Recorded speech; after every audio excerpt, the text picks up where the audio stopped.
tres, cuatro.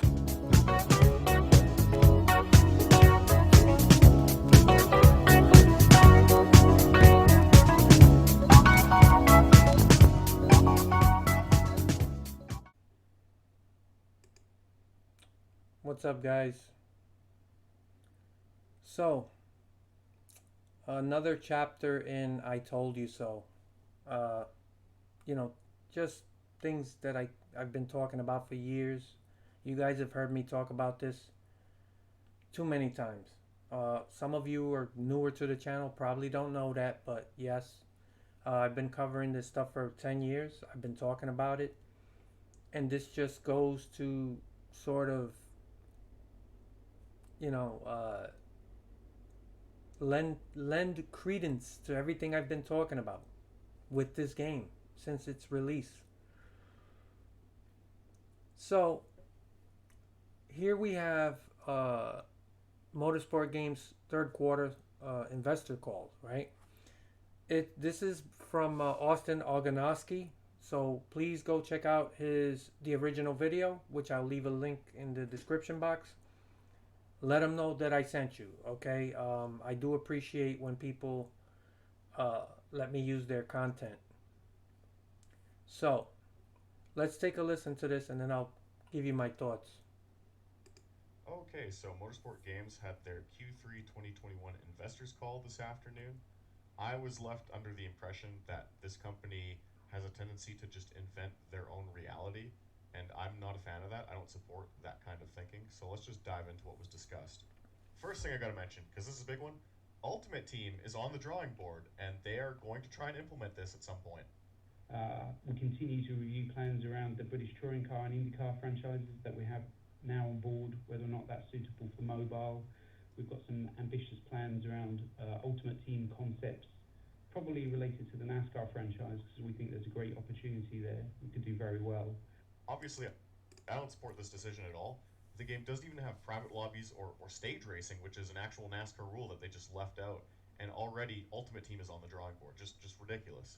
Second, they believe even with refunds, because they are factoring those into their projected earnings, they believe this game will still outsell NASCAR Heat 5. Estimated revenue results for the pre-orders and launch date that we discussed on the call actually includes those refunds accounted for such period. So without a doubt, there's some impact on our revenue. How much specifically for the quarter will be hard to estimate at this moment. But from what we're seeing so far, the build-up demand for the game is currently still putting us ahead of our last NASCAR Heat 5 release. And those are the numbers that we were able to bring to you guys as soon as those estimates became available. So there's publicly available data that implies the exact opposite. If you go to Steam charts and you type in both NASCAR Heat 5 as well as NASCAR 21 Ignition, NASCAR Heat 5 has double the active players as NASCAR 21 Ignition. In fact, the all-time highest concurrent player count for Heat 5 is higher than NASCAR 21 Ignition. So I find it pretty rich they say this is hard to estimate to their investors when Steam charts exist, and I need Jabroni could just go look it up right now. Lastly, we get to my favorite part of the conference call, which I'm really hoping the higher ups involved in this call just sort of misspoke and were a bit too ambitious when describing the situation. But they claim that community feedback has actually done a 180 since the handful of patches for this game came out, and everyone actually is really positive and really likes the game now. Community sentiment changed to majority positive, and actually we have started to see appreciation and started to see some folks in the community defending those that might have a ill will about the pre-release version of the game to start to defend us and say, no, check out the latest patch. It addressed the concerns you might have. First of all, this game doesn't actually have an official message board or an official community, so I don't know what they're citing here. Second, if you go on the Steam store page, reviews are mostly negative. If you go on the Steam forums, everyone's like, what the fuck did I buy? If you go on, for example, the NASCAR video game subreddit, everyone's like, wow, this game's trash. If you go on YouTube and watch your favorite content creator play this game, they're all telling you, do not buy this game. I don't know what the fuck they're talking about here. And in my eyes, that was basically the theme of the entire investors call. They tried really hard to not convey that they shipped a defective product that a lot of people didn't like. Okay. So, I really can't describe the situation better than Austin Oganowski just did. But I'm just going to give you my take on it. If you've watched my channel for any real length of time, you'll know that a common theme that I've covered is on the business side. Not as an expert. I don't know all the inner workings of Wall Street and all this stuff. I do just understand that at its most basic level, you have investors and you have the stock and you have the company. And they create a product, in this case, video games. And the better the product, the more you're going to sell. Except in the case of the video game industry being this weird place where people, consumers, consistently make excuses for a bad product. That's something that's not new. It's been going on for as long as I've been playing games. It's one of the reasons I started talking about, NASCAR games in particular 10 years ago. Yeah, I've been doing this for 10 years. And this is really for the benefit of those who are new to the channel. I know that this is a small channel and you just probably never heard of me, right? And I get it. It's a small channel and the point is, I have been talking about this for a long time.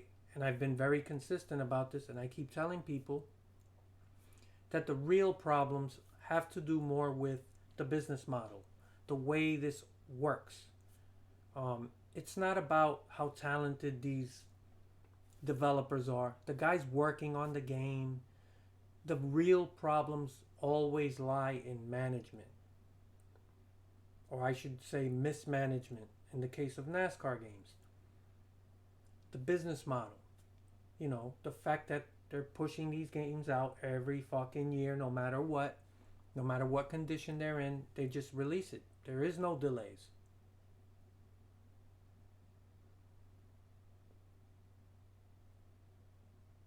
They take your money, and the consumer makes excuses for the publisher and says, well, it is what it is. This is just the way it works. We're not going to really see a decent game till the fourth game or so. It's going to take a few games. In the meantime, we have to keep buying them.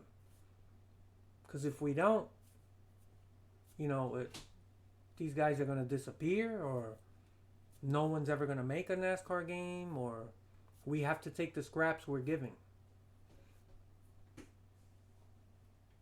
I can't. I really can't wrap my head around how people are still thinking like this. I keep trying to tell you guys to wake up.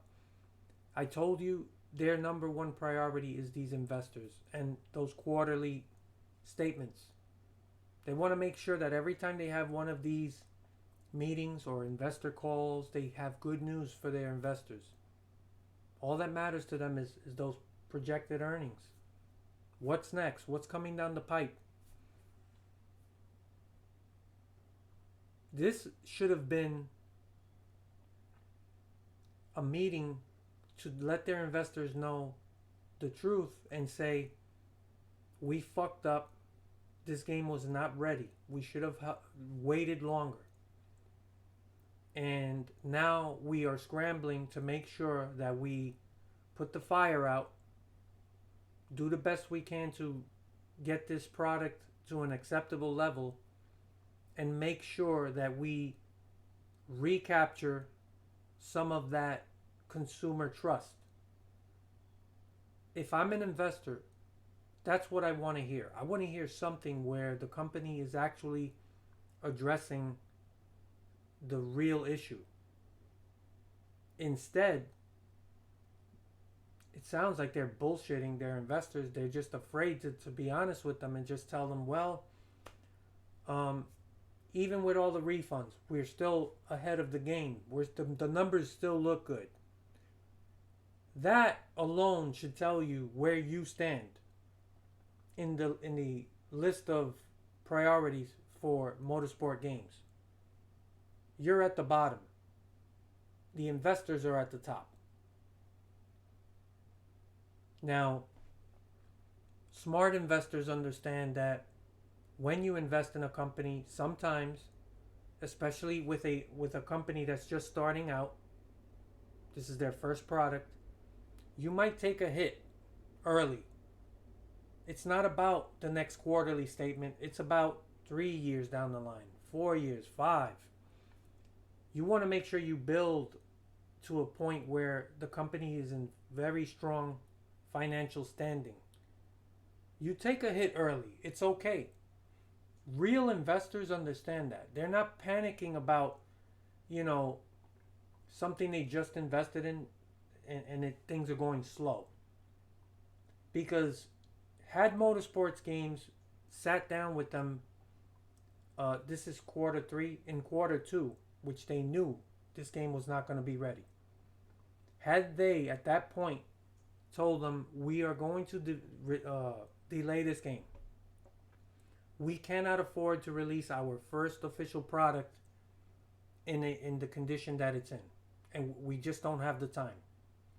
We want to make sure that when this game releases, people are excited and impressed, so that we build trust, and the next projects, whether they're BTCC or whatever else, or the next NASCAR game, people already have a firm sense of trust with the company.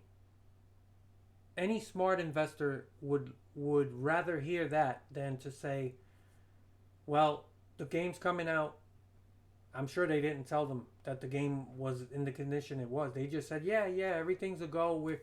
Game's coming out in October, and it's going to be good. You'll see, people are going to be pumped up, and it's going to be a good, a good release. Well, obviously, the news about the game has been anything but good. So much so that they have to say something. But instead of being honest with their investors and saying, listen, we made a big miscalculation. We should have delayed it, but we didn't. Now we have to deal with that. What can we do to try to regain some of that trust? And focus all of our energy and make sure that this product, by a certain date, just give them a date. Say by Christmas, we're going to have the bugs, fixed. And we're going to start addressing some of the things that didn't make the cut in the game. Simple stuff where the product is going to get to the point where at least the community feels like we stood behind the product and we gave them something that, although didn't hit the mark, it showed that we didn't give up.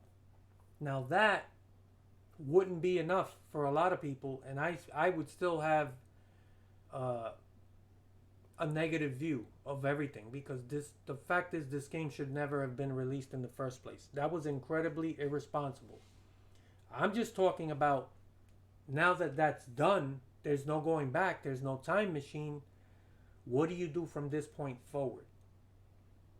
I didn't hear any of that. All I heard was, we're still fine, we're ahead of the game, even with all these returns, we're all right. And that should tell you that you don't matter. We don't matter as consumers. Doesn't matter how many people return the game. To them, they're ahead of the game. I don't think they believe that, to be honest. I honestly think that they're just delusional. And like Austin said, they're just making up their own reality. They don't want to face the truth that they fucked up big time. And I warned them. I said it. You cannot afford to release a game that is received negatively. You didn't have to blow people away, but if you would have put out a game that at least worked and ran somewhat smooth, people were ready to walk away and say, okay, we didn't expect much. We knew it would be bare bones, but the game looks good. It sounds good. You know, the driving physics actually feel okay. Yeah, it's, you know, but it's a usable game. It works. And they did finally add mirrors and a private lobby. So, you know, let's see what happens with the second game. That's a lot better than the bonfire that's happening now. And I'm just trying to be realistic. Like, in their position, already having fucked up and released this mess, that's what I would expect to hear at this investor call. That's not what we heard. All they talked about was how everything's fine. You know, nothing to see here. It's like on the Titanic, those guys that playing instruments, and the ship's sinking.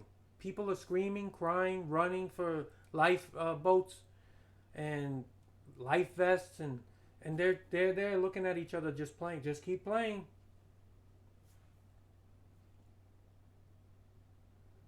Then I hear something else that was a big red flag, and actually quite disgusting. The CEO actually says, we actually have people defending us in the community. Everything's turned around. Like the early release, you know, we released a couple patches and now everything's fine. Like, it's like a total 180. That's a fucking lie. I don't know where they're getting this. There are a handful of people in the community that, quite frankly, are trying to help them. Now, I don't want to go too far. I'm not saying anyone's, you know, in their pocket or anything. But you don't have to be in their pocket. If we've seen the community, this is the problem with the community. They're all too willing to make excuses. It's not always a nefarious thing like they're receiving a check under the table. They're just like, hey, you know, I want to like this so much that I'm just going to focus and try to find positives and, you know, make people feel like there's still something here that you might be able to enjoy if you just went out and bought it. And it's not always conscious, but for whatever reason, there are a handful of people out there who have just not really come around. And to me, these people that want to say, hey, you know, I'm not going to tell people what to do with their money, is irresponsible. Like, if this is what you do, if this is, you know, let me just talk about myself. This is what I've been talking about for 10 years. I feel like I owe it to you. If you tune in to watch, you're not watching me because, wow, this guy's the most entertaining guy. And wow, look at this channel. Look at the great editing, the content. That's not why you come here. I mean, if you've stuck around here, it's I must be saying something that that you appreciate, or that catches your attention. I'm here to make you think. I'm here to get you to maybe step outside that box. Maybe think of something in a way you didn't think about before. And this is why I tell people, I don't focus on the bugs and glitches. Yeah, that's a big problem. But it doesn't matter if they fix every bug and glitch in the game. This game is damaged all the way down to the design. The AI is atrocious. And I've actually heard some of these YouTubers claim that the AI is pretty good. They're full of shit. That really bites me, because how do you have any experience playing any NASCAR game in the past 10 years or 15, going back to the Thunder series? You're going to tell me this is pretty good AI? This is atrocious. This AI is as bad as the Eutechnics AI. A lot of it reminds me of it. When they check up, these packs that just don't break, it's just, I don't want to get into it, but there's too much wrong with the AI. And I'm not talking about bugs and glitches. Bugs and glitches are bad enough. Even if you fix all the bugs and glitches, this game is just no good. And the reason it's missing so many basic features is because they rushed it. That's what happens. You don't have time to do all these things. There's no fucking way I could believe that this game was actually meant to release with no mirrors or no private lobbies. You rush these guys. This is mismanagement. This is totally on the management of this company. This is not on the developers. You don't give these guys enough time to do a job. This is what you get. And these guys are talking about we're doing fine. Even with all the refunds, we've calculated everything. We're still ahead of the game. Don't worry. That's what they're telling them. This is disgusting.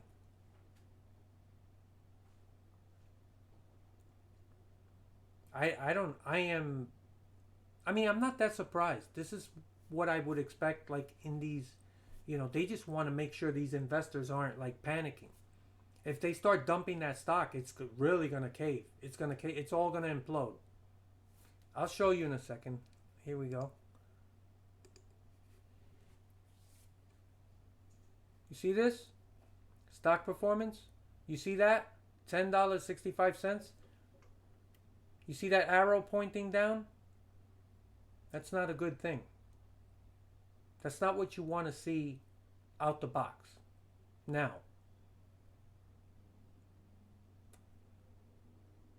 it's early, and like I said, sometimes you take a hit when you make an investment early, but you stick with it, and hopefully things go back in the right direction and beyond. I have no faith in this company that they could release a product in this disarray, in this condition, and they're delusional. They're talking about some ultimate team crap, whatever. Just sounds to me like monetization of some kind, or something they're going to work in the future. We have the power to do something. And the best part is you don't have to do anything at all. It doesn't require you to actually get up and do something. It's simple. Don't buy it. Don't buy the game.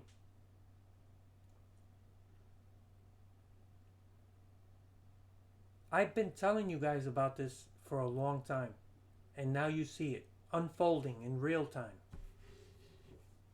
This is how it works. This is how it works, and it's not going to change. Now, before I sign off, I'm going to address one last thing. And people are still bringing this up. They didn't have a choice. They had to release it. NASCAR had a gun to their head. So it wasn't their choice. They had no choice.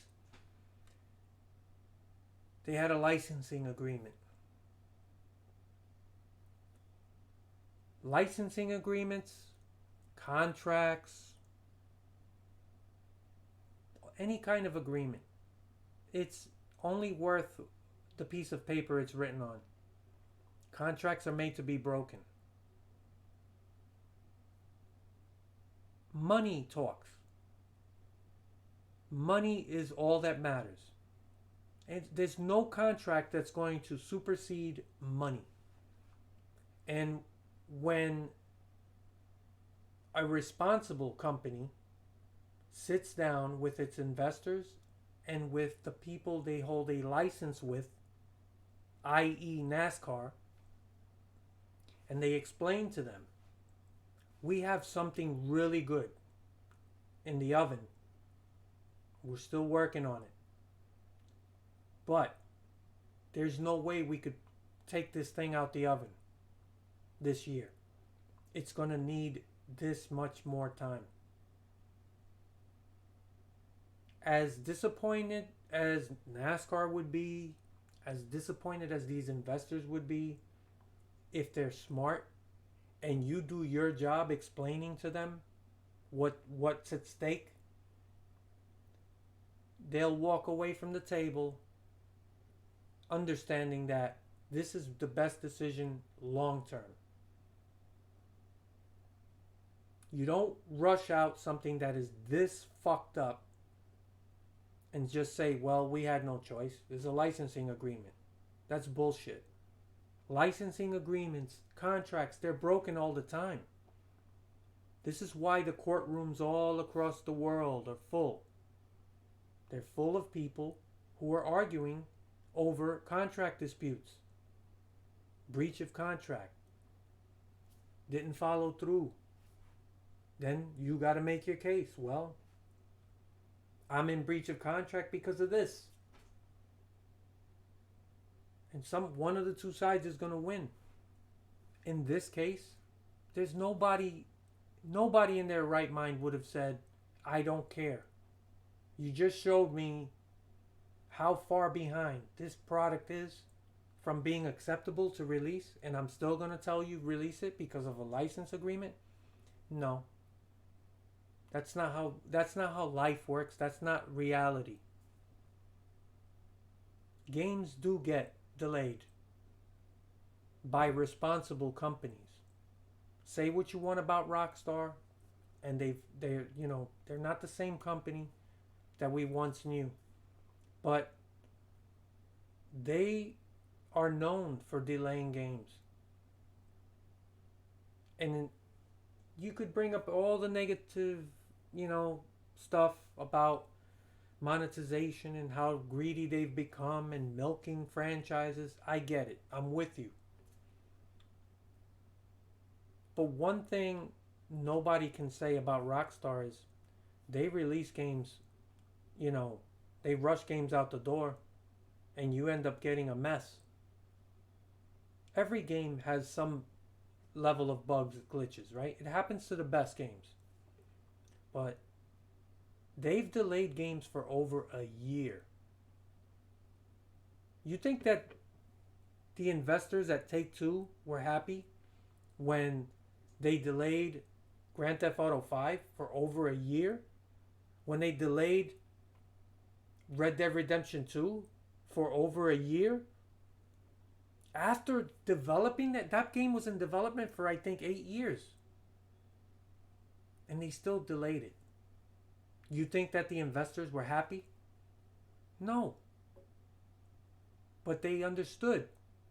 Rockstar has a track record of quality. And they know if they're being told, I know you're not happy, but this is going to pay off. Their investors were, as disappointed as they might be, they understood. It's going to work out in the end.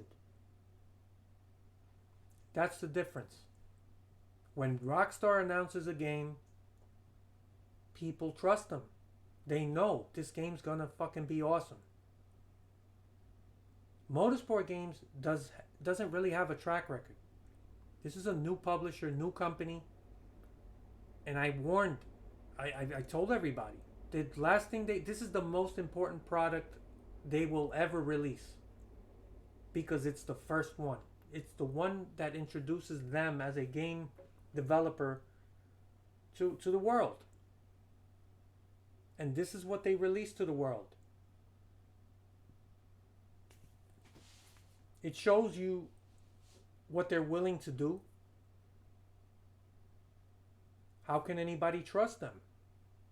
We know they're willing to lie to people, to overhype a product that they know is way behind.